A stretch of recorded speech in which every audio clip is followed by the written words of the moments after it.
Hello students, in this video we'll discuss chapter number 4, India in the 6th century BC, Rise of Jainism and Buddhism। तो बेटा इस chapter में हम लोग discuss करेंगे कि 6th century BC में इंडिया कैसा था। ठीक है बात, कैसी कंडीशन उस टाइम में प्रिवेल करती थी। BC का फुल फॉर्म होता है बेटा बिफोर क्राइस्ट, मतलब क्राइस्ट की बर्थ के पहले भी 6th सेंचुरी जाना है आपको और वहाँ के इंडिया को पढ़ना है। ठीक हुई बात। चलो फिर हम ये भी पढ़ेंगे इस चैप्टर में कि कैसे राइज होता है जैनिज्म का और बुद्धिज्म का। ये चैप्टर बहुत ही ज़्यादा इंटरेस्टिंग होने वाला है आप सबके लिए। चलें आगे। अब बेटा अगर हम इंडिया की हिस्ट्री की बात करें तो इंडिया की हिस्ट्री में 600 BC मतलब 6th सेंचुरी BC जो पीरियड था वो बहुत ही सोशल और रिलीजियस अनरेस्ट का था। सामाजिक स्थिति भी बहुत ख़राब चल रही थी, धर्म में भी बहुत सारी प्रॉब्लम्स चल रही थी। तो 600 BC या 6th सेंचुरी BC बोले तो बिफोर क्राइस्ट, ये वो टाइम था जब इंडिया में बहुत सारी प्रॉब्लम्स चल रही थी, समाज को लेकर भी और धर्म को लेकर भी। जो ओल्ड रिचुअलिस्टिक वैदिक ट्रेडिशंस थे वो इतने ख़राब हो गए थे कि अब लोग उन्हें ख़त्म करने की बात कर रहे थे, रोकने की बात कर रहे थे। और बेटा अब लोग सीरियसली सोच रहे थे कि कैसे ये जो इल्स हैं, शॉरोज़ हैं लाइफ की, जो लाइफ में जो परेशानियां चल रही हैं, जो दुख हैं, उन्हें हम कैसे रिमूव करें। लोगों की बहुत इच्छा थी कि जितनी भी इल्स हैं, जो बीमारियां हैं, जो दुख हैं संसार के लोगों के जीवन के, अब उन्हें हमें रिमूव कर देना चाहिए। और इनको रिमूव करने के लिए ही एस्टेब्लिशमेंट होता है, शुरुआत होती है बहुत सारे रिलीजियस सेक्ट की। तो क्या बात समझ में आई? पहले फिर से सुनो। देखो 600 BC में क्या हुआ, बहुत ज़्यादा सोशल और रिलीजियस अनरेस्ट था, मतलब सामाजिक स्थितियां भी ख़राब थी और धर्म की स्थिति भी बहुत ख़राब थी। जो ओल्ड रिचुअलिस्टिक वैदिक ट्रेडिशंस थे वो तो इस हद तक ख़राब हो गए थे कि कीस्ट का मतलब होता है ख़त्म होना या समाप्त होना। What is the meaning of कीस्ट? ख़त्म होना या समाप्त होना। तो एक स्ट्रॉन्ग फोर्स था कि भैया आप तो ये जो जितने भी रिचुअलिस्टिक ओल्ड रिचुअलिस्टिक वैदिक ट्रेडिशन है उन्हें अब हमें ख़त्म ही करना है। ठीक हुई बात। अब लोग सीरियसली सोच रहे हैं कि ये जो परेशानियां हैं जीवन की, जो दुख है जीवन में, उसे किस तरीके से हम ख़त्म करें। और इसको ख़त्म करने के चक्कर में ही अब एस्टेब्लिशमेंट होगा न्यूमरस रिलीजियस सेक्ट का। ठीक है। Of this we shall discuss mainly 2 sect, और ये जितने भी रिलीजियस सेक्ट इस पर्टिकुलर टाइम में एस्टेब्लिश होंगे उसमें से 2 को हम इस चैप्टर में डिस्कस करेंगे, which have greatly influenced our society and culture, जिन्होंने हमारी सोसाइटी को, हमारे कल्चर को बदल के रख दिया, ये बहुत प्रभावित किया। ठीक है। इंसानों की बलि देना, जानवरों की बलि देना, बड़े बड़े यज्ञ करवाना, हवन करवाना, लोग इतने परेशान हो गए थे कि अब वो सिंपल टर्म्स में धर्म को देखना चाहते थे, है ना, कि भाई अब ये जो रिचुअलिस्टिक वैदिक ट्रेडिशन है अब इसके साथ हम आगे नहीं जा सकते, हमें कुछ हल्का फुल्का ला के दो, है ना। अब बेटा इस चैप्टर में हम लोग जैनिज्म को पढ़ेंगे और बुद्धिज्म को पढ़ेंगे, है ना। ये रिफॉर्म मूवमेंट्स थी। क्या थी रिफॉर्म मूवमेंट्स? अब रिफॉर्म मूवमेंट क्यों कहा गया उन्होंने? ये धर्म तो है बेटा, पर इन धर्मों का जो ओरिजिन है, जो एस्टेब्लिशमेंट है, वो किस पे बेस है, किस पे आधारित है कि अब समाज जो कुरीतियाँ चलती आ रही थी ट्रेडिशन के नाम पे, कस्टम के नाम पे, है ना, उसको छोड़कर कुछ नया चाहता है, कुछ अलग चाहता है ना। जो समाज का जो एग्जिस्टिंग स्ट्रक्चर हो गया है, जिस तरीके से धर्म हो गया है, उसमें सुधार चाहता है, इसीलिए इसको क्या कहा गया? Reform movement. जैनिज्म भी रिफॉर्म मूवमेंट है, बुद्धिज्म भी रिफॉर्म मूवमेंट है, कि अभी ये जो रिलीजियस कॉम्प्लेक्सिटीज़ हैं हम उनको साथ नहीं रह पाएंगे, आपस में रिफॉर्म करो। तो रिफॉर्म के नाम पर 2 नए धर्म आए, एक था जैनिज्म और बुद्धिज्म। अब वो कौन से सोर्सेज हैं जिनके थ्रू हमने इन 2 धर्मों को रिकन्स्ट्रक्ट किया है ना। ऐसे तो थोड़ी ना हमने कुछ भी उठा के लिख दिया, अच्छा ये जैनिज्म था, ये बुद्धिज्म था, हमको कुछ ना कुछ सोर्सेज तो मिले होंगे जिसके थ्रू हमने रिकन्स्ट्रक्ट किया है 2 रिलीजियस रिफॉर्म मूवमेंट को। एक रिलीजियस रिफॉर्म मूवमेंट है जैनिज्म और दूसरी है बुद्धिज्म। अब जो सोर्सेज थे जिनके थ्रू हमने रिकन्स्ट्रक्ट किया है 2 रिलीजियस मूवमेंट्स को, वो हैं, पहले हम लोग पढ़ेंगे लिटरेरी सोर्सेज को। चलो तो लिटरेरी सोर्सेज में क्या आएगा बच्चा? लिटरेचर। तो बुद्धिस्ट सेक्रेड लिटरेचर, बुद्धिस्ट का हम लिटरेचर देखेंगे। पहले सेक्रेड का मतलब होता है पवित्र। जो बुद्धिस्ट सेक्रेड लिटरेचर है उसको किस किस भाषा में लिखा गया है बच्चा? पाली में लिखा गया है, प्राकृत में लिखा गया है, संस्कृत में लिखा गया है एंड मिक्स्ड संस्कृत में लिखा गया है। ठीक कोई बात? तो बुद्धिस्ट सेक्रेड लिटरेचर, सेक्रेड का मतलब क्या होता है? पवित्र। बुद्धिस्ट के पवित्र लिटरेचर कौन से थे? तो उसमें है जातक कथाएं, जातक और तृप्तिकास। ठीक है, इनको हम बाद में पढ़ेंगे, पर पहले ये ध्यान से सुनो कि ये किस किस भाषा में लिखे गए हैं। तो ये पाली में, प्राकृत में, संस्कृत में और मिक्स संस्कृत में लिखे गए हैं। अब जब तुम इसको गूगल पे डाल के इसका प्रोनाउंसिएशन देखोगे तो वो आएगा जटका। क्या आएगा? जटका। पर बच्चा ये इसको हम हिंदी में बोलते हैं जातक कथाएं। क्या बोलते हैं? जातका स्टोरीज इंग्लिश में, और हिंदी में उसे बोलते हैं जातक कथाएं। जातक है ये वर्ड, है ना। अब आपको जातका बोलना है, जातक बोलना है, इट्स अप टू यू। बस ये ध्यान रखना कि ये एक वर्ड है जिसे हम आज कॉमन भाषा में जातक बोलते हैं। जातक कथाएं, दंत कथाएं, आप अपने पेरेंट्स से पूछोगे तो भी बोल देंगे, पर आपको जटका बोलना है तो आप वो बोल दो, बस स्पेलिंग ध्यान रखना। ठीक है बात? तो जो जातक टेल्स हैं वो पाली लैंग्वेज में लिखी गई हैं। ठीक है। Deal with the previous birth of Lord Buddha. जो भगवान बुद्ध हैं, बुद्ध के रूप में जन्म लेने के पहले उन्होंने कितने जन्म लिए उससे डील करती हैं जातक कथाएं, Jataka tales. They also throw light on political, economic and social condition. और ऐसा ही नहीं है कि ये पूरा सिर्फ किसको बताती हैं? लॉर्ड बुद्ध के प्रीवियस बर्थ को, उनके इसके पहले हुए जन्मों को। ये जबकि हमें राजनीतिक, आर्थिक और सामाजिक कंडीशंस भी बताती हैं। आर्थिक दशा, राजनीतिक दशा और सामाजिक दशा को भी बताती है। कब से कब तक का? 5th to 2nd century BC। 5th century से लेकर के 2nd सेंचुरी तक में जो भी कुछ सोशल, इकोनॉमिक, पॉलिटिकल कंडीशन थी वो बताती हैं हमें जातक टेल्स। ठीक है बात? एक बात और ध्यान रखना बच्चा, जब हम BC की बात करते हैं, बिफोर क्राइस्ट की बात करते हैं, तो यहाँ पर काउंटिंग बैकवर्ड चलती है। जैसे ये 1 AD आ गया है ना, जहाँ से आज हम कहाँ पर हैं? 2023 में हैं। और ऐसे 1 AD के पहले आता है 1 BC, क्योंकि इन गधों को 0 पता ही नहीं था, इसलिए 0 है ही नहीं। इसके पहले आता है 1 BC, और फिर 2 BC, 3 BC, 4 BC, 5 BC। तो ये जो जातक टेल्स हैं ये 5 BC से लेके 2 BC तक जो भी कुछ हुआ उसके बारे में हमें बताती हैं। कौन कौन से टॉपिक्स के रिगार्ड्स में? पॉलिटिकल, इकोनॉमिक और सोशल। ठीक है बात? अब हम देखेंगे तृप्तिकास। तो जो तृप्तिका हैं या जो तृप्तिकास हैं, इसका मीनिंग होता है 3 बास्केट। तृप्तिका का मतलब ही क्या होता है? 3 बास्केट। ये भी किस भाषा में लिखी गई है? पाली भाषा में लिखी गई है। तो तृप्तिका कौन सी भाषा का वर्ड है? पाली भाषा का वर्ड है, जिसका मीनिंग क्या होता है? 3 बास्केट। फर्स्ट जो बुक है, ये 3 बुक की फर्स्ट बुक है सुत्त पिताका, और हिंदी में मतलब पाली भाषा में से बोलते हैं सुत्त पिटक, है ना, सुत्त पिटक। चलो, तो जो सुत्त पिटक है या सुत्त पिटाका है उसमें बुद्ध की टीचिंग है। अपने जीवन में बुद्ध ने जो भी कुछ बच्चों को सिखाया, जो उनकी टीचिंग्स थी उसको कंपाइल कर दिया गया। बुद्ध ने जो भी कुछ बोला, सेइंग ऑफ बुद्ध, बुद्ध जो भी कुछ बोलते थे, बुद्ध जो भी कुछ सिखाते थे, जो शिक्षा देते थे, वो सब आपको सुत्त पिटक में मिल जाएगी, मतलब सुत्त पिताका में मिल जाएगी। और सुत्त पिटक में आपको यूनिवर्स का ओरिजिन कैसे हुआ ये भी लिखा हुआ है। साथ ही साथ सुत्त पिटक बहुत क्रिटिसाइज़ करती थी कास्ट सिस्टम को, और सुत्त पिटक में या सुत्त पिटाका में ये भी बताया गया है कि अननेचुरल कैरेक्टर क्या है कास्ट सिस्टम के। अब बच्चा जो बुद्धिस्ट आइडिया हैं, बुद्धिस्ट आइडियाज़ क्या क्या है बच्चा? कर्म, हम कर्म की बात करते हैं ना, अच्छा काम करोगे तो अच्छा फल मिलोगे, बुरा काम करोगे बुरा फल मिलेगा। तो कर्म की बात, जिसको हम कर्मा बोल रहे हैं यहाँ पर, कर्म की बात भी सुत्त पिताका में लिखी गई है, कर्मा की बात भी लिखी गई है।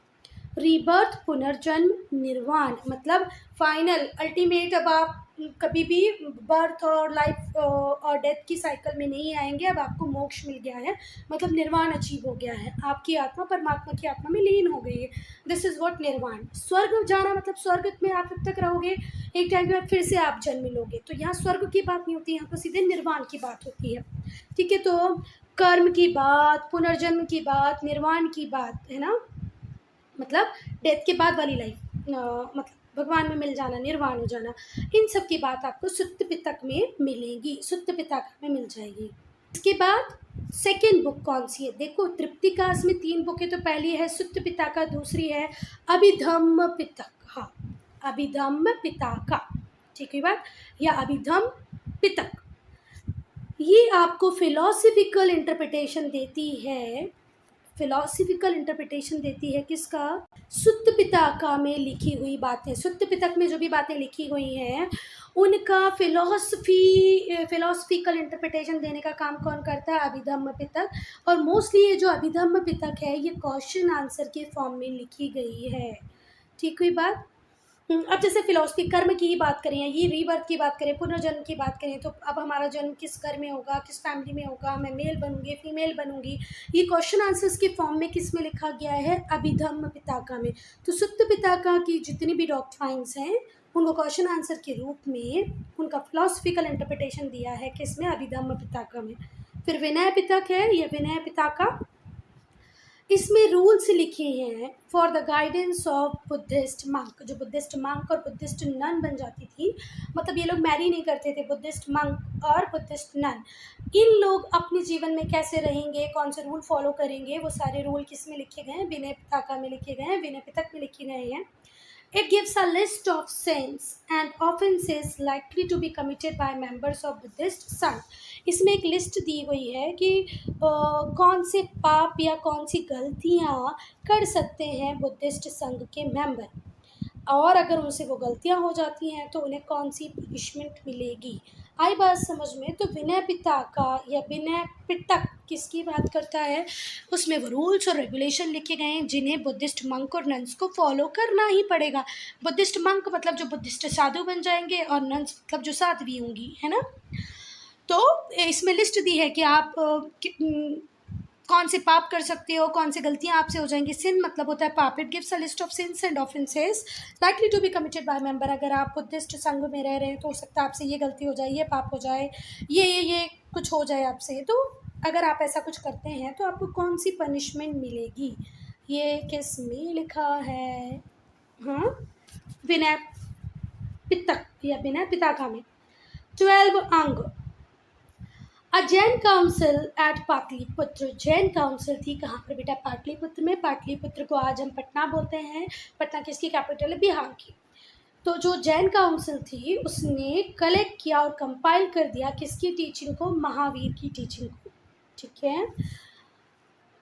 12 अंग में किसकी टीचिंग्स को लिखा गया है बेटा? ध्यान रखना, महावीर की टीचिंग को लिखा गया है। तो जैन काउंसिल थी जो कहाँ से काम कर रही थी? पाटलिपुत्र से उसने सारे जितने भी महावीर की टीचिंग थी उसको कलेक्ट किया और फिर कंपाइल कर दिया। And Jain religious text into 12 अंग। तो जैन रिलीजियस टेक्स्ट के कितने अंग हैं? 12 अंग हैं।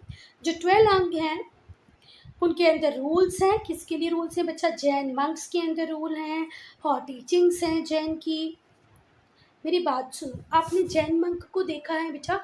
आज भी अगर हम बात करें किसकी बेटा, अभी ही गूगल पे सर्च करो वीडियो को पॉज करके, विद्यासागर जी महाराज। कितनी गर्मी हो रही हो, कितनी बारिश हो रही हो, उनका जो एक प्लान होता है वो उसके अकॉर्डिंग ही चलते हैं। आज भी वो बिना वस्त्रों के रहते हैं, कपड़े नहीं पहनते, इतनी गर्मी में बिना चप्पलों के। देखो वो कैसे चल रहे हैं। अभी अभी न्यूज़ में है, तो अभी आप लोग अगर गूगल पे सर्च करोगे विद्यासागर जी महाराज तो आपको मिल जाएंगे बेटा। तो जो 12 अंग हैं उसमें वो सारे रूल्स और रेगुलेशन दिए गए हैं जो जैन मंक को फॉलो करने हैं, ठीक है। जैन मंक के लिए रूल्स दिए गए हैं। And teachings of Jain Tirthankars. Jain Tirthankars, Tirthankars को क्या बोलते हैं हम इंग्लिश में? स्पिरिचुअल गुरु। तो जो जैन के स्पिरिचुअल गुरु हैं जिन्हें उनकी भाषा में क्या कहते हैं? तीर्थंकर्स। उनकी टीचिंग को भी 12 अंग में इंक्लूड किया गया है। साथ ही साथ जैन मंक को कैसी अपनी लाइफ स्टाइल रखनी है वो भी पूरा बताया गया है। दिस वर्क रिटर्न इन अर्धमगधी। किस भाषा में लिखी गई है ये बुक? 12 अंग अर्धमगधी। कौन सी भाषा? अर्धमगधी, ठीक है बात। Are divided into many subsection और parts such as Upangas, Prakirna, Sutra and other text. तो एक बात ध्यान रखना, 12 अंगास या 12 अंग किस में लिखी गई है बच्चा? अर्धमगधी में लिखी गई है। इसके बहुत सारे सबसेक्शंस हैं, जैसे कि उपांगास, प्रकीर्णा और सूत्रास। ठीक हुई बात? चलो, अब एक ए में मैं इसको अंग पढ़ रही हूँ या अंगास पढ़ रही हूँ, उससे फ़र्क नहीं पड़ता, आप लोग स्पेलिंग पे ध्यान दें। ठीक है, चलो अब हम आर्कियोलॉजिकल सोर्सेज की बात करेंगे। तो जो आर्कियोलॉजिकल सोर्सेज है वो बहुत सारी कैटेगरीज़ में आते हैं। एक किसी चीज़ को हम आर्कियोलॉजिकल सोर्स नहीं बोलते हैं बच्चा। तो आर्कियोलॉजिकल सोर्सेज के अंदर हमें क्या क्या मिला? तो हमें मिले great stupa at Sanchi and sculpture which depict episodes of Buddha life. तो जब आप ग्रेट स्तूप ऑफ सांची या ग्रेट स्तूपा ऑफ सांची, इसको हिंदी में ऐसे लिखते हैं स्तूप, ठीक है। तो जो ग्रेट स्तूपा है सांची का, उसके अंदर हमें स्कल्पचर मिले हैं जो बुद्ध की लाइफ को बताते हैं, है ना। तो आर्कियोलॉजिकल सोर्सेज में आप कैसे बात कर रहे हो कि बुद्ध थे नहीं थे, बुद्ध ने ये टीचिंग दी नहीं टीचिंग दी, तो इसका सबूत है आपके पास? तो आप बोलना हाँ बिल्कुल सबूत है, आप हमारे साथ चलिए। ग्रेट स्तूपा एट सांची, वहाँ पर जब आप जाओगे तो वहाँ पर स्कल्पचर है बच्चा जो बुद्ध की पूरी लाइफ को डिपिक्ट करते हैं। जैन टेम्पल मिलेगा आपको श्रवण बेलगोला में। जैन टेम्पल मिलेगा कहाँ पर? श्रवण बेलगोला में। कहाँ पर? कर्नाटक में श्रवण बेलगोला नाम का आपको एक जैन मंदिर मिलेगा। फिर तीसरा आपको मिलेगा सारनाथ पिलर। तो आर्कियोलॉजिकल सोर्सेज में एक तो हमने क्या देखा? Great stupa at Sanchi. दूसरा हम देख रहे हैं जैन टेम्पल एट श्रवण बेलगोला, जो कि कहाँ पर? कर्नाटक में। तीसरा है सारनाथ पिलर। जो पिलर है बेटा, थर्ड है सारनाथ का पिलर। फर्स्ट क्या है? सांची स्तूप। सेकंड क्या है? श्रवण बेलगोल, कहाँ पर? बेलगोला कहाँ पर? कर्नाटक में। तीसरा है सारनाथ पिलर। तो जो बच्चा पिलर है सारनाथ का, उसके ऊपर व्हील है या उसको हम धर्म चक्र भी बोलते हैं, जो हमें बुद्ध के मैसेज को बताता है। ठीक हुई बात? तो द पिलर हैज़ व्हील और dharma chakra depicting the propagation of the message of Buddha. Buddha के मैसेज को प्रोपिगेट करता है वो dharma chakra to all parts of the world. दुनिया के हर पार्ट में ये जो धर्म चक्र है, किसके मैसेज की बात कर रहे हैं? बुद्ध के मैसेज की बात कर रहे हैं। अब हम बात करेंगे Gandhara, now known as Kandahar, along with Punjab. Gandhara, आप जिसे गांधार बोलते हैं, और पंजाब, ये one of the most significant schools हैं अर्ली इंडियन आर्ट के। गांधार, जिसे पहले क्या कहा जाता था? गांधार। तो गांधार स्कूल पंजाब के साथ बेटा सिग्निफिकेंट इम्पॉर्टेंस रखते हैं। ये सिग्निफिकेंट स्कूल हैं अर्ली इंडियन आर्ट के। जो गांधार स्कूल है उसने फाइन स्कल्पचर्स दिए हैं बुद्ध के एंड बोधिसत्व के। अब बच्चा, ये बोधिसत्वास क्या है या बोधिसत्व क्या है? देखो, बुद्ध के फाइन स्कल्पचर्स गांधार स्कूल ने प्रोड्यूस किए हैं, ये आपको समझ में आ गया कि जो गौतम बुद्ध थे उनकी मूर्तियां बनाई होगी। पर बोधिसत्वास या बोधिसत्व ये कौन है बच्चा? तो बोधिसत्वास या बोधिसत्व उस व्यक्ति के लिए यूज़ होता है जो या तो अपने कर्मों से ज्ञान प्राप्ति की करने की कोशिश कर रहा है और बुद्ध बनने की कोशिश कर रहा है, मतलब कंटिन्यू एनलाइटनमेंट के लिए प्रैक्टिस कर रहा है, उसे हम क्या कहते हैं? बोधिसत्व। इसका मीनिंग आप एक बार सर्च कर सकते हो गूगल पे। ठीक है बात। Many statues of Buddha resembled the Greek god, और इसी टाइम में कुछ ऐसे स्टैचूज भी बने बुद्ध के जो किसकी तरह दिखते हैं? ग्रीक गॉड्स की तरह, ग्रीक में जो भगवान है उनकी तरह दिखते हैं। अब हम देखेंगे बच्चा एक brief political history of India in the 6th century BCE। आज से नहीं, छोड़ दो। 6th century BCE में कैसी पॉलिटिकल कंडीशन थी इंडिया की, अब उसको हम थोड़ा सा ब्रीफ में देखेंगे। तो चलो पढ़ते हैं। Aryan settlement had now turn into large territories. वो जो छोटे छोटे पार्ट्स में आर्यन आके बस गए थे, अब वो छोटे छोटे पार्ट्स में नहीं रह रहे, अब उनकी टेरिटरी बहुत बड़ी हो गई है और वो अब अपनी लार्ज टेरिटरीज को क्या कहने लगे हैं? जनपद्स, और तुम्हारी भाषा में जनपदास। ठीक है, क्या? जनपद। बेटा बेसिकली वो वर्ड जनपद ही था। इन अंग्रेजों को बोलना नहीं आया, फिर लिखना नहीं आया, फिर उन्होंने कुछ का कुछ लिख दिया, फिर अब हम भी उसको जनपदास पढ़ने लगे, पर वो है क्या? जनपद। तो जो आर्यन सेटलमेंट थे धीरे धीरे करके बड़े होने लगे और अब उनकी लार्ज टेरिटरीज को क्या कहा जाने लगा? जनपद। The bigger and more powerful among them, अब देखो बहुत सारे जो आर्यंस थे उनकी जो छोटी छोटी टेरिटरी थी अब बड़ी हो गई है, ठीक है। वो जो छोटे छोटे सेटलमेंट में आर्यन यहाँ यहाँ यहाँ रह रहे थे, अब इनका एरिया बड़ा होता जा रहा है, ठीक है। तो इसे हमने क्या कहा, जनपद। पर जब इनमें से एक आधी कोई जनपद बहुत बड़ी हो जाती तो उसी को क्या कहते, महाजनपद। आप लोगों की भाषा में महाजनपदास। बेटा हम जब उन पुस्तकों को पढ़ते हैं, जो बुद्धिस्ट बुक्स हैं, बुद्धिस्ट टेक्स्ट हैं, जब हम उनको पढ़ते हैं तब हमें पता चलता है कि ये जो महाजनपद हैं, जो बड़ी बड़ी टेरिटरीज़ हैं, ऐसी कितनी महाजनपद थी, 16 महाजनपद थी। पहले जो छोटे छोटे सेटलमेंट थे उनसे बनी जनपद, और जनपद जब बहुत बड़ी हो गई तो उसे क्या कहा हमने, महाजनपदास, महाजनपद। तो ऐसा बोला जाता है कि 16 महाजनपद थी। कब, late 7th and 6th century में।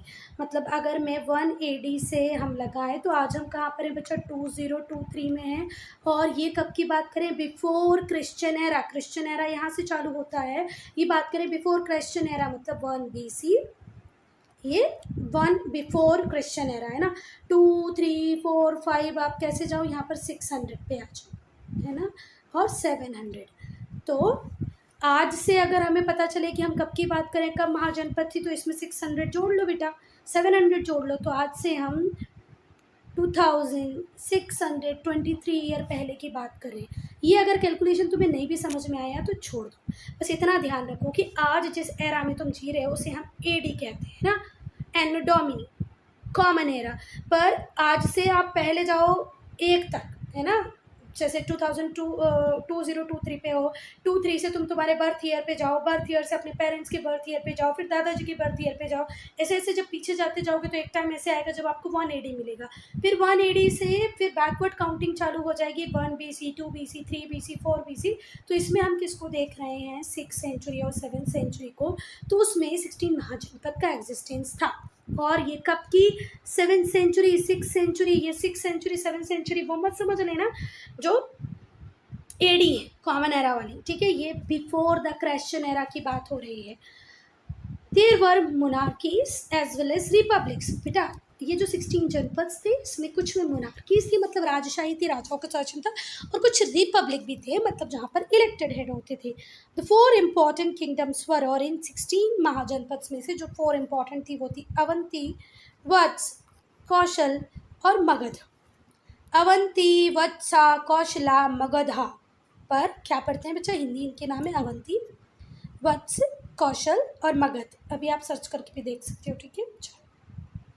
From 542 BC up to 492 BC, 542 BC से लेके 492 BC तक बिम्बिसार ने रूल किया मगध पे। मगध में बिम्बिसार का रूल कब से कब तक चला, 542 BC से 492 BC तक। ये 1 मार्क क्वेश्चन में पूछा जा सकता है, इसलिए याद रखना इस बात को। पहला 1 मार्क क्वेश्चन यहीं से आ जाएगा बच्चा। 4 इंपॉर्टेंट किंगडम्स कौन सी थी, तो आपको पता होना चाहिए, अवंती, वत्स, कौशल और मगध। फिर पूछा जाएगा कि बिम्बिसार मगध पे कब से कब तक रूल कर रहा था, तो 542 से 492। बेटा इस बार का जो एग्ज़ाम पैटर्न होगा वो अगर आपका 80 मार्क्स का पेपर होगा तो 40 मार्क्स के ऑब्जेक्टिव से और 40 मार्क्स का क्वेश्चन आंसर होंगे। तो आप चैप्टर के किसी भी पार्ट को ऐसे ही नहीं छोड़ सकते हो, है ना। चलो, अब हो सकता है आपके स्कूल पेपर पैटर्न चेंज कर दे, पर ICSE के अकॉर्डिंग तो 40 मार्क्स के ऑब्जेक्टिव्स होने चाहिए और 40 मार्क्स के क्वेश्चन आंसर। चल, तो मगध पे रूल कर रहे थे बिम्बिसार 542 BC से 492 BC तक। इनकी कैपिटल थी राजगृह, जिसे मॉडर्न डे में हम बोलते हैं राजगीर। राजगीर कहाँ पर है, पटना डिस्ट्रिक्ट में, ठीक है। मॉडर्न राजगीर इन पटना डिस्ट्रिक्ट में मिलेगा आपको राजगीर, जिसे पहले क्या कहा जाता था, राजगृह। बिम्बिसार ग्रेट डिवोटी था किसका, बुद्ध का। बिम्बिसार किसका ग्रेट डिवोटी था, बुद्ध का। तो बेटा बिम्बिसार किसके डिवोटी थे, बुद्ध के। जो जैन तीर्थंकर्स थे, जैन तीर्थंकारा महावीर, उन्हें भी बहुत सपोर्ट मिला किससे, बिम्बिसार से, ठीक है। तो बिम्बिसार एक ग्रेट डिवोटी थे बुद्ध के, और जो जैन तीर्थंकर थे महावीर, उन्हें भी बहुत सपोर्ट मिला किससे, बिम्बिसार से, ठीक है बात। But his and was very tragic, पर इनका जो एंड हुआ बहुत ही ज़्यादा ट्रेजिक था। Bimbisara lost his life at the hands of his son Ajatashatru. ठीक है, इनका जो अंत है बिम्बिसार का बहुत ही खराब अंत हुआ। इसका मतलब ये हुआ बच्चा कि जो बिम्बिसार थे उन्हें किसने ही मार दिया, उनके अपने बेटे अजातशत्रु ने ही मार दिया। वो बिम्बिसार जो बुद्ध का बहुत बड़ा डिवोटी था, जैन तीर्थंकर महावीर को भी उसने बहुत सपोर्ट दिया। फाइनली इनकी जो डेथ हुई बहुत ही दर्दनाक डेथ हुई। और अच्छा बात ये भी है कि आप जब अपने खुद के बेटे के हाथ से मरते हो तो मतलब कैसा फील होता है आपको, इससे बुरा कुछ नहीं हो सकता। तो Bimbisara lost his life in the hand of his son, मतलब अजातशत्रु ने असैसिनेशन किया बिम्बिसार का। His wife Kaushala Devi died of a grief, और इनकी जो वाइफ थी वो तो दुख से ही मर गई। उस वाइफ के लिए सोचो, उस औरत के लिए सोचो जिसका खुद का बेटा उसके अपने पति को मार दे, तो वो तो बेचारी ग्रीफ में दुख में ही मर गई। Ajatashatru was the ruler of Magadha from 492 BC to 460 BC। ठीक है बात, बहुत ज़्यादा ईयर इसने रूल नहीं किया, उनकी 30 ईयर अप्रॉक्सीमेट 30 ईयर ही बस ये रूल कर पाया। तो बिम्बिसार की वाइफ का नाम क्या था, कौशला देवी। हाँ, और बिम्बिसार के बेटे का नाम क्या था, अजातशत्रु था। इनकी वाइफ की डेथ किससे हो जाती है, दुख से, ग्रीफ से हो जाती है। अजातशत्रु कब से कब तक रूलर रहता है मगध का, 492 BC से 460 BC तक। बहुत ज़्यादा टाइम रूल नहीं किया इसने, पर ठीक है चलेगा। चलो, reasons why Magadh became powerful kingdom. अब हम उन कारणों को पढ़ेंगे कि मगध इतना पावरफुल किंगडम कैसे बना। तो बहुत सारे रीज़न है बच्चा, 1 2 3 नहीं, बहुत सारे रीज़न हैं मगध के पावरफुल किंगडम बनने के, है ना। इतनी शक्ति कैसे आ गई मगध में, मगध में इतने बड़े बड़े रूलर्स हुए, मगध का एरिया इतना बड़ा था, मगध की डोमिनेंस थी, तो कैसे। पहला, इट हैड फर्टाइल प्लेन्स। देखो आज आपके पास टिस्को है, Tata iron and steel industries, आप सॉफ्टवेयर बना रहे हो, आप चैट जीपीटी का यूज़ कर रहे हो, एडवर्टीजमेंट इंडस्ट्रीज़, मूवी बन रही है। पर पहले सिर्फ एक ही ऑक्यूपेशन होता था। मोस्टली ट्रेडिंग भी होती थी, पर फिर भी लोगों की ज़्यादा डिपेंडेंस किस पे होती थी बच्चा, एग्रीकल्चर पे। और एग्रीकल्चर अच्छा कहाँ हो सकता है, जहाँ पर फर्टाइल प्लेन हो। तो एग्रीकल्चर एक अकेला सोर्स ऑफ रेवेन्यू होता था, तो उसके लिए वह राजा सबसे ज़्यादा अमीर हो जाएगा जिसके पास फर्टाइल प्लेन है। तो मगध के पास क्या थे, फर्टाइल प्लेन, बहुत ही उपजाऊ ज़मीनें। It had iron in large quantity, और मगध में आयरन बहुत बड़ी क्वांटिटी में था। Iron did not play an important role during this period, इस पर्टिकुलर टाइम में आयरन का इतना इंपॉर्टेंट रोल नहीं था। पर छोटे मोटे जो इंस्ट्रूमेंट बनते थे, वेपन्स बनते थे, एग्रीकल्चर इम्प्लीमेंट्स बनते थे, बस उसी में आयरन का यूज़ होता था, है ना। Iron did not play an important role during this period as it was use mostly for making weapons, हथियार बनाने में इसका उपयोग होता था। और एग्रीकल्चर इम्प्लीमेंट मतलब हल वल बनाने में, हल, खुरपा, कुल्हाड़ी, हसिया, मतलब वो आप लोगों ने देखा होगा ना इस टाइप का जो होता है, हसिया, ऐसी कुल्हाड़ी होती है जिससे पेड़ काटते हैं। और बस इन्हीं के लिए यूज़ होता था आयरन का, मतलब बहुत ज़्यादा ब्रिज बिल्डिंग बनाने के लिए यूज़ नहीं होता था। मगध के पास बहुत बड़ी स्टैंडिंग आर्मी थी। स्टैंडिंग आर्मी मीन्स व्हाट, मतलब सैनिक हमेशा तैयार है, आपको ऐसा नहीं है कि कोई आपके ऊपर हमला कर देगा जब आप सैनिक को ढूंढ रहे हो। स्टैंडिंग आर्मी थी इनके पास। It was the first to employ the elephant in warfare, और मगध वो पहला ऐसा राज्य था जिसने हाथियों का यूज़ भी किया बच्चा, किसमें, आर्मी में, वॉरफेयर में, मतलब युद्ध में, लड़ाई में हाथियों का प्रयोग करने वाला मगध पहला राज्य था। War elephants could cross rivers and go through jungle with ease. जो बेटा वॉर एलिफेंट थे ये नदियों को भी आसानी से क्रॉस कर लेते थे और जंगलों में भी आसानी से घुस जाते थे। इनको कोई शेर, कोई चीते, किसी का डर नहीं लगता था। आराम से अपनी चाल से जंगलों को भी क्रॉस कर लेते थे, नदियों को भी क्रॉस कर लेते थे। Ajatashatru had a new type of chariot called, आप इसे पढ़ लो, रथ मूसला, पर वो था रथ मूसल। क्या था, रथ मूसल। अब तुम लोगों को वो ध्यान है बाहुबली मूवी में भल्लाल देव का जो गाड़ी थी, मतलब समझ रहे हो ना, वो जिसमें बैठ के चलता था और उसमें ऐसे वो लगे थे क्रॉस चाकू, ऐसे ये घूमता घूमता चलता था और रथ पीछे था, यहाँ बल्लाल देव बैठता था और ये घूमता घूमता चलता था। तो रथ मूसल भी लगभग वैसा ही होता, उतना शार्प तो नहीं था जितना बल्लाल देव का था, पर वैसे ही था। की कोई बात। अब देखो, जो अजात शत्रु थे had new type of chariot called Rath Musal. A thick long piece of tree was attach to it. एक मोटा सा जो पीस होता था ट्री का वो उससे अटैच कर दिया जाता था। As the chariot went round and round, जैसे ही चैरियट गोल गोल गोल गोल घूमता था, the log caused great damage, और उस लॉग से बहुत ज़्यादा डैमेज होता था। जैसे ये रथ चल रहा है तो ये लॉग ऐसे ऐसे ऐसे करके घूमता जाएगा और बहुत डैमेज कर देगा। तुम वैसे ही समझ लो थोड़ा थोड़ा इसको, कैसे भल्लाल देव के रथ जैसा, ठीक है। तो अब यहाँ पर फिर एक और 1 मार्क क्वेश्चन मिलता है कि रथ मूसल किसके पास था, तो अजातशत्रु के पास था। वो कौन सा राजा था जो रथ मूसल का यूज़ करता था, अजातशत्रु। अजातशत्रु के पास एक नए टाइप का चैरियट था, उसका नाम क्या था, चैरियट का मतलब होता है रथ। What is the meaning of chariot, रथ, रथ रथ का पढ़ा होगा ना हिंदी में, आराम पढ़ते थे जब हम। तो रथ मूसल था, और रथ मूसल में क्या लगा रहता था, एक लॉन्ग पीस ऑफ ट्री, मतलब जो लॉग होते हैं ना वो लॉग लगा दिया जाता था उसमें, और जैसे ही चैरियट घूमेगा वैसे ही वो लॉग बहुत डैमेज करेगा, लॉस करेगा किसका, एनिमी का। पता है जब मैंने पहली बार बाहुबली मूवी देखी थी, मैंने जब वो भल्लाल देव का रथ देखा तो मुझे इतनी मैं फैक्सीनेट हो गई उससे कि यार ये बढ़िया है। अच्छा, भल्लाल देव के पास दोनों चीज़ें अच्छी थी। एक तो रथ तो बहुत अच्छा था ही था, वो छक छक छक छक छक छक इतने सारे लोगों को काटता चला था, साथ ही साथ वो जिससे लड़ता था नहीं था इस शेप का, अरे अरे अरे ऐसे। और ये वाला पार्ट वो जब मारता था तो कितनी भी दूर तक ऐसे चेन के थ्रू पहुंच जाता था और वापस से वहीं आके अटैच हो जाता था। तो भल्लाल देव के पास तो सही में बाहुबली में जो हथियार थे वो तो बहुत अच्छे थे। चलो, तो अजातशत्रु के पास था रथ मूसल, और आपको पढ़ना होगा तो आप कैसे पढ़ोगे, रथा मूसला या रथ मूसला। Causes which favored the rise of Jainism and Buddhism, क्या वो कारण थे जिन्होंने फेवर दिया जिसकी वजह से बुद्धिज़्म और जैनिज़्म बहुत फैल गए, बहुत बढ़ गए, बहुत फैल गए, मतलब उनका स्प्रेड कैसे हुआ ये समझ लो, राइट कैसे हुआ। देखो बेटा, इंटेलेक्चुअल अनरेस्ट तो था ही था, जैसे जैसे लोग सोचने लगे समझने लगे तो उन्हें समझ में आया यार किसी को मार के बलि दे के हम कैसे कुछ अच्छा कर सकते हैं, इस चीज़ को मैं फॉलो कर रही हूँ तो इसे क्यों कर रही हूँ, इसको करने से क्या होगा, मैं इसकी पूजा क्यों कर रही हूँ, ये गलत है ये सही है, हम ऊंची जाति वाले सही क्यों, नीची जाति वाले गलत क्यों।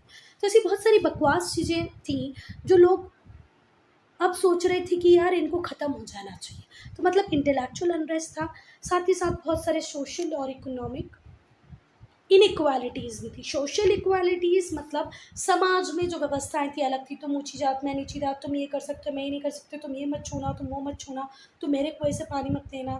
इकोनॉमिक इनइक्वालिटी मतलब कुछ लोग तो बहुत रिच थे कुछ लोग बहुत पुअर थे। तो 6th और 5th सेंचुरीज़ में बहुत सारी सोशल और इकोनॉमिक इनइक्वालिटीज़ थी। सोशल मतलब सामाजिक, इकोनॉमिक मतलब आर्थिक, रिलेटेड टू मनी। ये हम बीसी की बात कर रहे हैं ना, हमेशा ध्यान रखना। 180 से भी 500 ईयर पहले की बात हो रही है। तुम यहाँ 2023 में हो, उससे 180 में जाओ, मतलब 2023 साल पहले, और फिर 180 से मतलब मिलेगा 1 BC, और 1 BC से तुम पहुँच जाओ कहाँ पर, 5 सेंचुरीज़, है ना।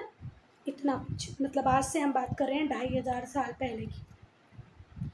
चलो, ये नहीं भी समझ में आया तो समझ लिया करो यार, ठीक है। चलो, people wanted a different kind of society and different system of religion. अब लोग चाह रहे थे भैया अब हम ऐसी सोसाइटी में नहीं रह सकते, हमें अच्छी सोसाइटी चाहिए, हमें एक अच्छा सिस्टम चाहिए धर्म का। Causes which favour the rise and growth of Jainism. अब हम एक एक करके वो कॉजेज देखेंगे, वो रीजंस देखेंगे जिसकी वजह से इतना फ्लरिश कर गया, राइज कर गया जैनिज्म और बुद्धिज़्म। क्योंकि लोग खुद ही चाह रहे थे, खुद बोल रहे थे हमें नई सोसाइटी दो, एक अच्छी सोसाइटी दो, अच्छा रिलीजन का सिस्टम दो। रिचुअलिस्टिक वैदिक रिलीजन, रिचुअलिस्टिक वैदिक रिलीजन, वैदिक रिलीजन तो आपको पता है वैदिक धर्म, है ना।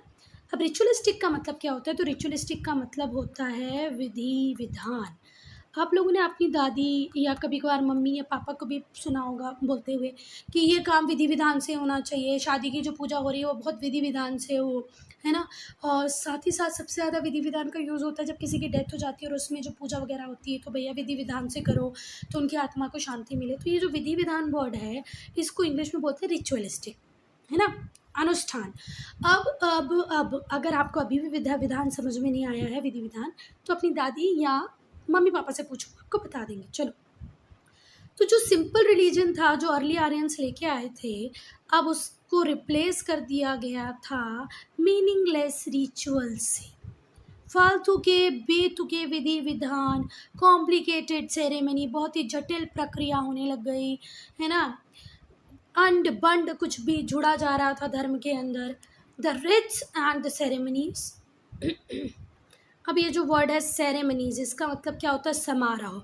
तो जो समारोह होते थे, जो सेरेमनीज होती थी, बहुत ही जटिल होती थी, ठीक है। और ये जो वर्ड है रिट्स, इसका मतलब होता है अनुष्ठान, समझ लो, है ना। तो जो रिट्स थी, जो सेरेमनीज थी, वो इतनी कॉस्टली हो गई, इतनी कॉस्टली हो गई कि जो ऑर्डिनरी पब्लिक थी, जो नॉर्मल ह्यूमन बीइंग थे, वो तो इन्हें परफॉर्म ही नहीं कर पाते थे, इतना पैसा लगता था।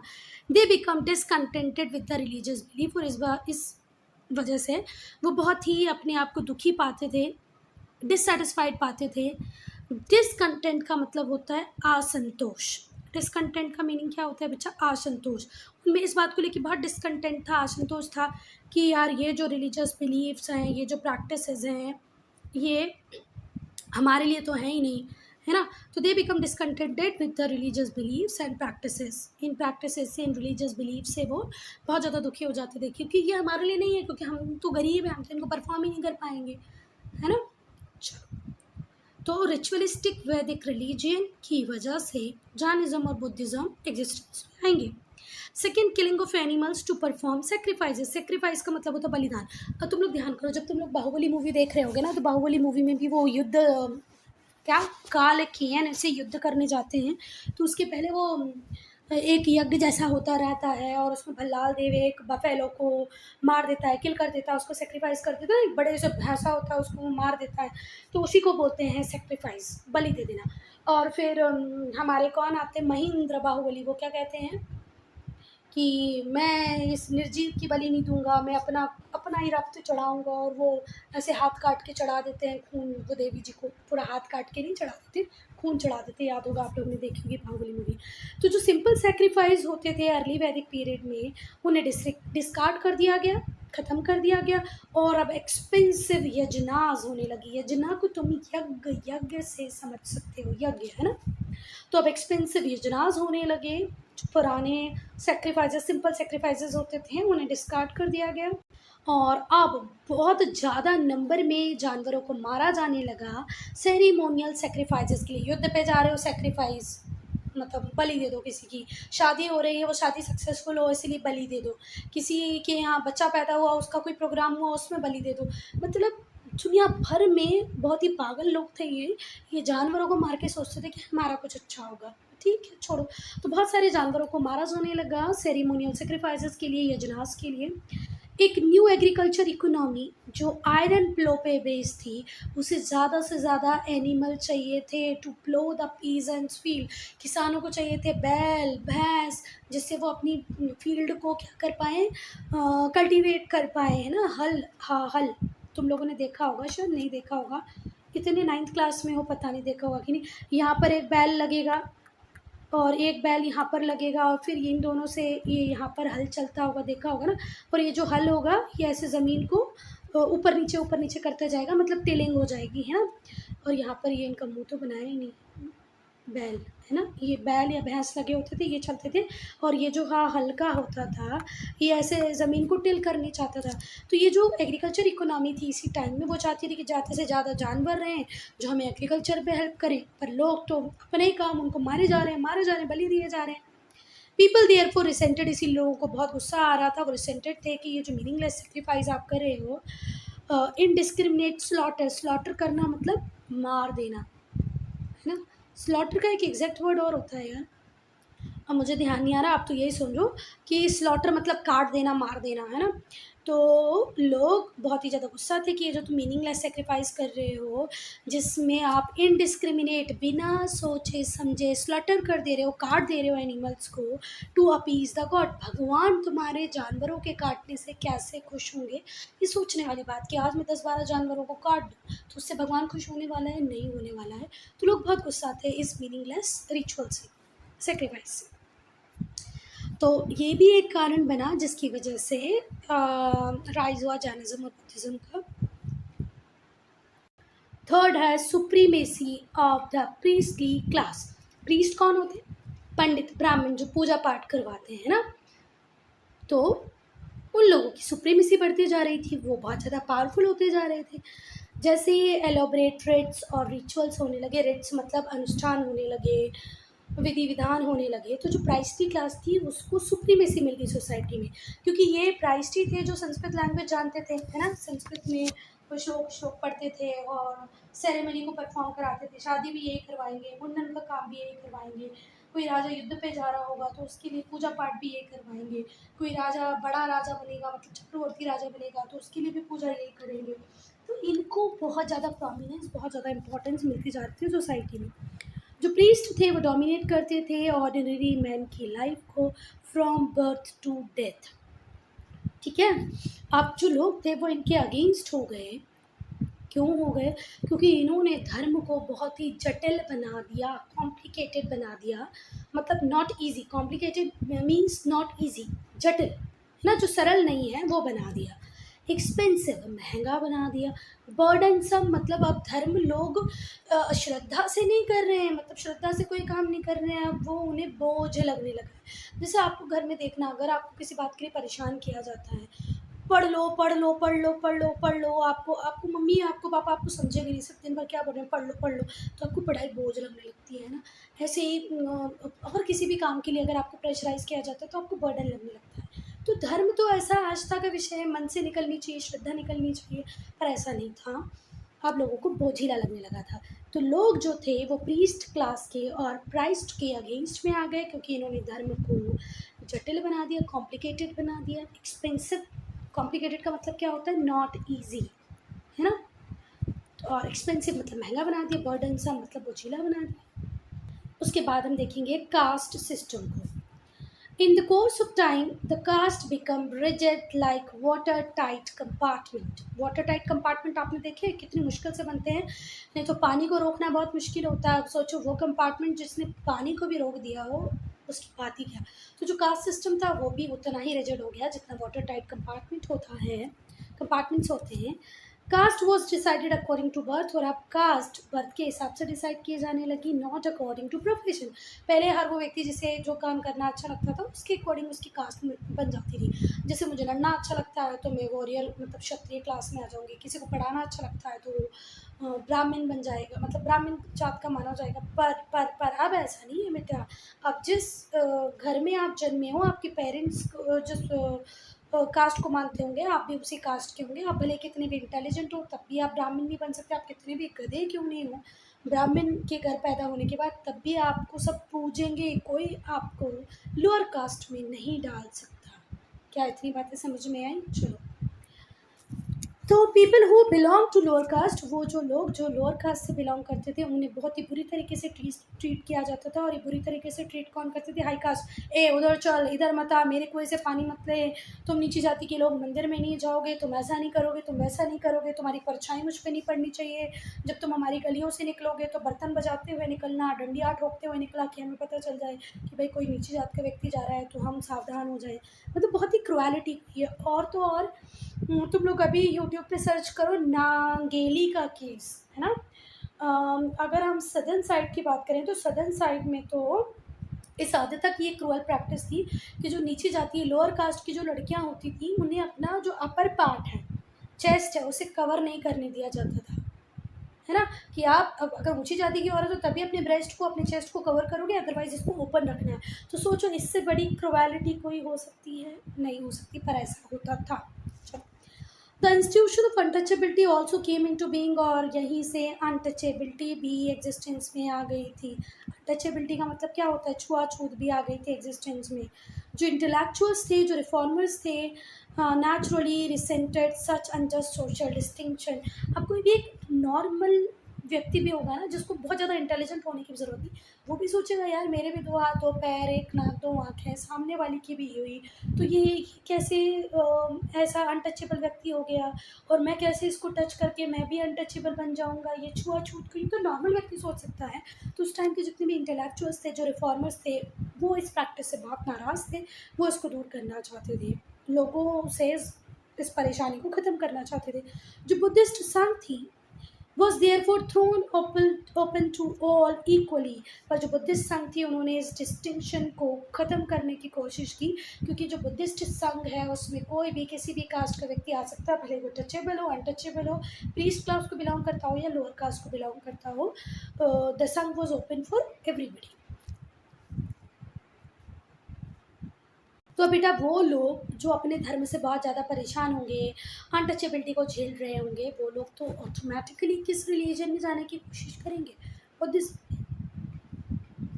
नेक्स्ट रीज़न था डिफ़िकल्ट वैदिक लैंग्वेज। बेटा जो वैदिक लिटरेचर था वो किस में लिखा गया था? संस्कृत में। और आज की संस्कृत नहीं जो तुम अपने सिलेबस में पढ़ते हो। खैर आप तुम ICSE वाले तो शायद संस्कृत पढ़ते ही नहीं हो। CBSE में या जो स्टेट बोर्ड होती है उसमें जो संस्कृत चलती है वो तो डैम ईजी है। एतत् मम पुस्तकालय एतत् त्वम पुस्तकालय। मम पुस्तकालय रमणानी चित्राणी संति। मेरे पुस्तकालय में बहुत सुंदर सुंदर चित्र हैं। आज की संस्कृत बहुत इजी है, पर पहले की संस्कृत जो वैदिक संस्कृत थी वो टफ थी, which was beyond comprehension of common people. Common people तो उसको पढ़ना वढ़ना जानते ही नहीं थे। मेरी कुड नॉट अंडरस्टैंड द वैदिक मंत्र। और बहुत सारे लोग तो आज तक भी, जैसे हम बहुत सारे मंत्र पढ़ते हैं, जैसे ओम भूर्भुवः तत्सवितुर्वरेण्यं भर्गो देवस्य धीमहि प्रचोदयात् पढ़ते हैं, या तो फिर हम त्र्यंबकम यजामहे सुगंधि पुष्टिवर्धनम पढ़ते हैं। बहुत सारे जो वैदिक मंत्र हम पढ़ते हैं, क्या हमें उन सब का मीनिंग पता है? नहीं पता होता है बेटा। तो वैसे उस टाइम में भी लोगों को पता नहीं था कि जो ब्राह्मण पेस्ट जो मंत्र उच्चारण कर रहे हैं, वैदिक मंत्र पढ़ रहे हैं, वो समझ ही नहीं पाते थे। तो ये जो वैदिक लैंग्वेज थी टफ थी, ये भी एक रीज़न था। इसी वजह से जैनिज्म और बुद्धिज़्म बढ़े। सिक्स्थ रीज़न है एफर्ट्स ऑफ रिलीजियस रिफॉर्मर।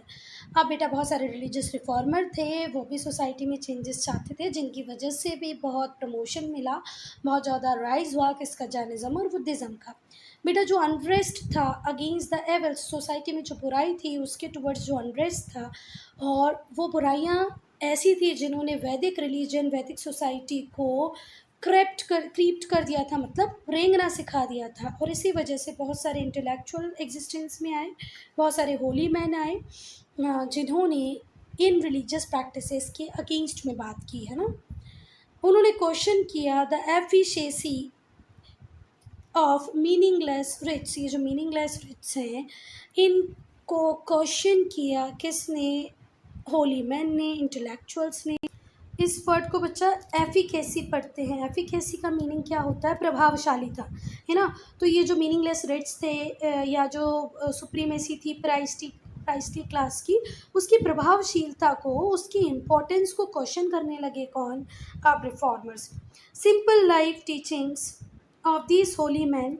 और ये जो होली मैन थे इनकी जो टीचिंग्स थी बहुत ही सिंपल थी, जैसे वर्धमान महावीर हैं, ये गौतम बुद्ध हैं, ये बहुत ही सिंपल साधारण भाषा में पढ़ाते थे।